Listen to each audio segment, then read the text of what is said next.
And what a thrill to be able to have two Rangers on to talk about their former teammate. Joining us from his car that's not moving, and that's why he's not wearing a seatbelt, Marty Biron, goalie partner of Henrik Lundqvist, and Mike Rupp, teammates that obviously know him so well. I want to start with you, Marty. Goalie partners don't always get along like you and Henrik got along. Why?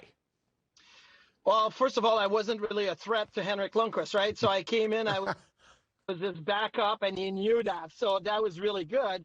Second of all, so I got to know him more in the second season, where we sat together on the plane, we watched the same TV shows, the same movies, and we got to talking. So that's really in my second year, the year that he won the Vezina Trophy, that we worked along so well, and he got some great results. That year, Tony, in 82 games, he played 62, I played 20. We did not get pulled at all season long. Wow. That is a rare feat. We had John Tortorella as a coach. I mean, Torts is quick with the goalies usually, and not once did we get pulled in any game. So that's pretty impressive when you consider that. So we worked really well together. Marty, you've had a bunch of different goaltending partners over your career, and what was different with Hank? Like, what was the genetic makeup in between the ears? What was different about him?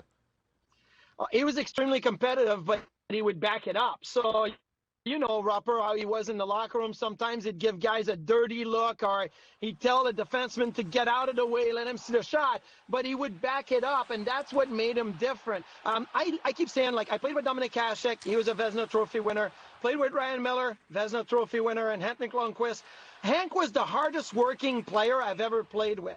And it's not a knock on Hasek and Miller. They were extremely hardworking, but nobody worked as hard as Hank. In the classroom watching video, in the gym make sure that he was in top shape, on the ice, even with his equipment. He was always a step ahead, developing new ways to put his equipment, his pads.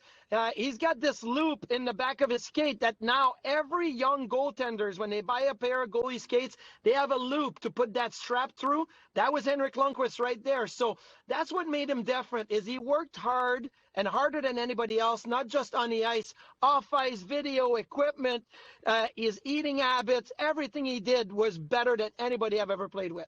I believe he'll be a Hall of Famer because it's the International Hockey Hall of Fame. We remember him alongside his brother winning a world championship, and when they got back to Sweden, it was like the Beatles had landed. Then in the '06 Olympics, a young Victor Hedman was with his junior team riding a bus when the gold medal game was being played between Sweden and Finland. Are they rivals?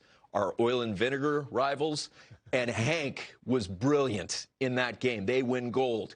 The impact of Henrik Lundqvist is massive. Help us understand, not just with young goalies, but internationally and with the goalie position overall. We just saw where he ranks in the Rangers and Original Six franchise record book. It's all Hank at the top. Yeah, first ballot Hall of Famer, in my opinion. And I know some people are going to say, but the Stanley Cup is not there. But there's enough international hockey trophies, as you pointed out, the gold medal in the Olympics, the World Championship, his championship with Frölunda in the Swedish Elite League, getting to the Stanley Cup Finals in 2014, losing to LA. But that playoff leading up to it, when I signed with the Rangers, I knew I had a chance to maybe win a Stanley Cup because Henrik Lundqvist was on that team. We didn't, but still, we went to the conference finals against New Jersey in 2012.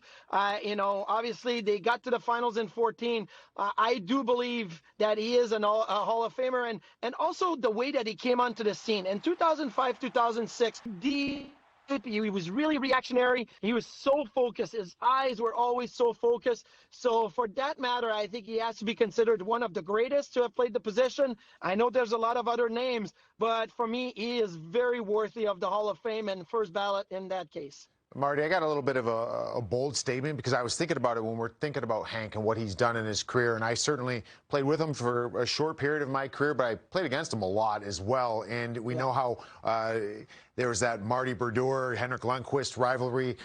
There was all these. Hank was, he was, in my opinion, since probably the year 2000, the most consistent goaltender on the planet. And that's the biggest thing for me is Hank never dipped. You know what I mean? Like, and that's tough. Talk about how tough that is as a goaltender. You know what? His hard-working mentality is the reason why he was consistent and he never dipped. Remember when he had the stick in the throat? He took a puck to the throat one year, and he had like that vein bruised. And I was watching videos of him working on the ice with Benny Allaire, and I'm like, this guy should take a break. He never took a break. So I was older in my career when I got to play with Hank. And after doing 45 minutes before practice that we would skate with Benny Allaire and do our goalie drills, a full John Tortorella 45-minute practice was really intense. And I was beat. I was tired afterwards. I would go to the bench, grab the water bottle and say, okay, I'm going to get off the ice. And then I look down the other end, and there's Henrik Lundqvist taking multiple breakaways like shootouts, taking one-timers, working at his craft. And I'm like, come on, Hank, like, get off the ice. I want some rest too. But he had just played 5 consecutive games, and he was going to play back-to-back games over the weekend too. So for me, that is where the consistency came in, because he did it every day in practice. He didn't like to get beat. If a guy came down the wing, and Rupper, you saw that, you would try to beat him on a shot down the wing in the drill, he wouldn't let you score. Now, for me, at the other end, guys were building their confidence, and they were losing it when they were facing Lundqvist. There was also something about the way he looked that fit New York, the way Derek Jeter and Joe Namath fit New York. This guy was Broadway, is he Broadway. Was Broadway. The sharpness. All aspect of it. Yeah, the style. And you would meet him. I met him as a member of the media, and as Kevin Weeks introduced us, I was like, I can't believe how nice this guy is. He is truly a humble gentleman. And the guy has every reason to be arrogant, cocky. None of it. I was so blown away by the person, Henrik Lundqvist. You can speak to it, having sat next to him on the plane and watching TV shows. And he's a down-to-earth guy, despite the fact he had a lot of reasons to not be down-to-earth. He loved to order his burgers and fries on the road, like room service, as much as going out for a big steak, right? And he was really like under the radar. I remember going to a restaurant in New York City one year, and I walked in, sat with my buddies, and I look in the back of the restaurant, and I'm like, is this Hank? Like, he's in the back, hiding away from everybody. He's having dinner with John McEnroe, the tennis legend, right? But these guys know each other because they were playing in the same band together. They used to rehearse. And then what made Hank so special in New York is his charitable foundation and the Garden of Dreams Foundation with MSG and all that he did. I remember showing to an event, and Hank was the headliner, and his band were going to play like a full set on stage. And he was incredible. So people say he's had everything easy in his life. He's good looking. He's got the perfect family. He's good at hockey and all of that. No, he worked extremely hard at everything. He used to practice the guitar all the time. He went on Jimmy Fallon one year and played the guitar. Like, that is the persona that you see. But then he loved getting back in the plane and just watch Entourage or Californication. We used to watch that a lot, The Sopranos, and be down to earth as well. So he was a really special person, and that's why he was so good and everybody loved him. When we talk about some of the older players, I don't find it as prevalent now with goaltenders, but Marty, you know, and we don't need to name those guys, but those guys in practice that would go out there and they would just take their angle. They would stay up. They wouldn't go down. If you either hit them or you're going to miss the net. And there was goaltenders out there that used to exist that didn't make your teammates better. But you talked about how hard Hank worked. And I'm just saying from a shooter standpoint, I was by far, I was not a goal scorer. But he made me better. He made everybody better because of the way he approached it. And that's so important because you know what? He's not just going out there. He's like you're saying, he's going to take the breakaways in practice. Most guys don't want to do that because they don't want to get injured. They want to stay healthy. They don't want to do those extra things. But Hank got furious when you scored goals. If you scored one or you got a lucky on one and it took a bounce on him and went in, you can hear him under his breath while you're skating to the corner in disgust. And he's angry. He's livid. And I think that that's something that not only drove him and made him one of the best goaltenders ever play the game, it certainly made us playing in front of him much better. No, and you're right. And there's some goalies, and I still see it sometimes in youth hockey. They get one off the shoulder in practice, and they don't like it, and they give the player a look, right? As a good goalie, you can tell if the player player meant to do it or if it was an accident. And Hank didn't mind if guys, the puck flipped on him a little bit and it went high and it hit him in the head sometimes, and he would just be the competitor and keep playing. One day in practice, I remember Brian Boyle came down and took a shot, and it hit Lundqvist right in the mask.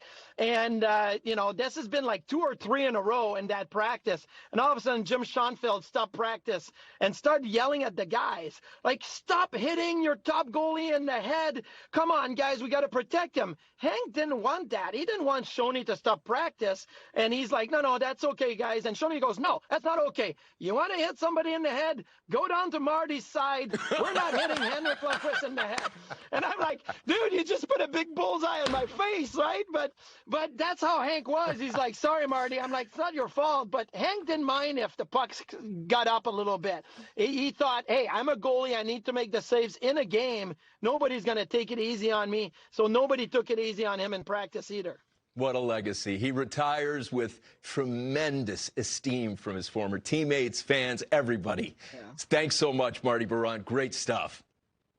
Tony Rupper, it's good to see you.